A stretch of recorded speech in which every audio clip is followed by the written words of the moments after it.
An Enemy of the People, Part 4. Hosted. He may prove an invaluably useful man to us. As Slaxon. Yes, so long as he confines himself to this matter of the bags. But if he goes farther afield, I don't think it would be advisable to follow him. Hosted. That all depends. Billing. You are so infernally timid, Slaxon. Slaxon? Timid? Yes, when it is a question of local authorities, I am timid. Mr. Billing, it is a lesson I have learned in the school of experience, let me tell you. But try me in higher politics in matters that concern the government itself, and then see if I am timid. Billing, no, you are not, I admit. But this is simply contradicting yourself. Slaxon, I am a man with conscience, and this is the whole matter.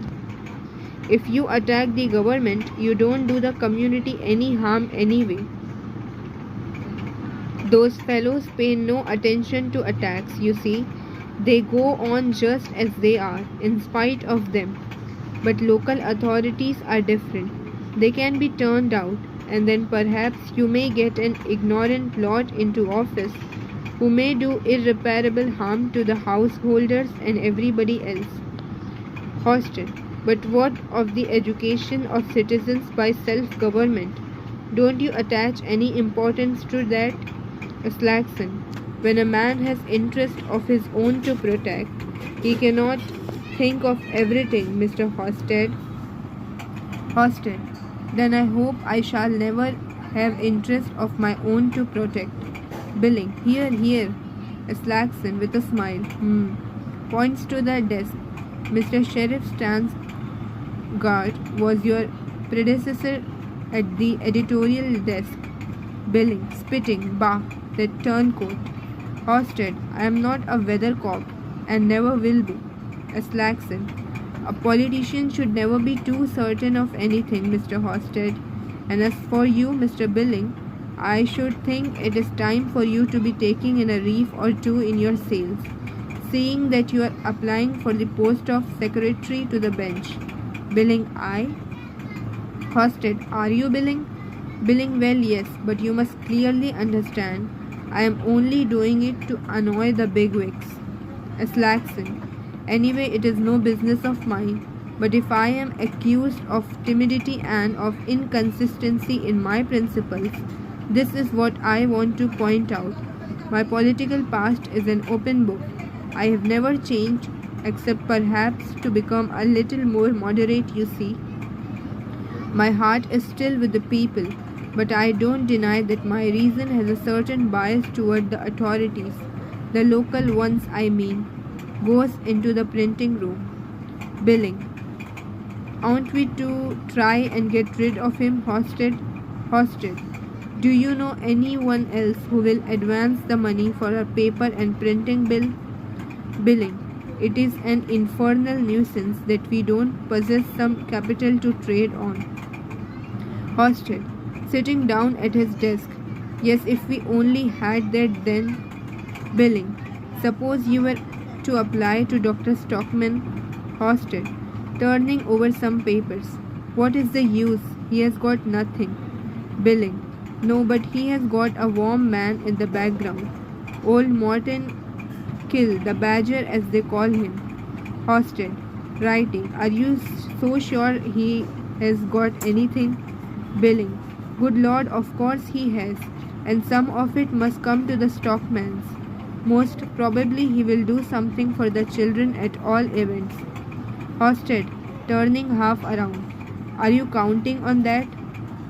Billing, counting on it? Of course I am not counting on anything. Hosted, that is right, and I should not count on the secretaryship to the doing. I am doing in the name of truth, and for the sake of my conscience. Hosted, you are a man who deserves to be supported, Doctor. Slaxon, yes, there is no denying that the doctor is a true friend to the town, a real friend to the community that he is. Billing, take my word for it, Slaxon. Dr. Stockman is a friend of the people. Aslaxon, I fancy the house.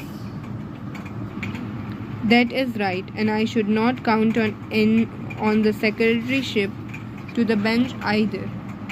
If I were you, for I can assure you, you won't get it. Billing, do you think I am not quite aware of that? My object is precisely not to get it. A slight of that kind stimulates a man's fighting power. It is like getting a supply of fresh bile, and I am sure one needs that badly enough in a hole and corner place like this, where it is so seldom anything happens to stir one up.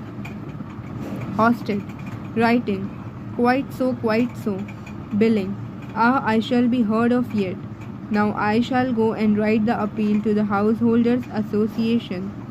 Goes into the room on the right. Hosted. Sitting at his desk, biting his pen holder, says slowly, that it is it.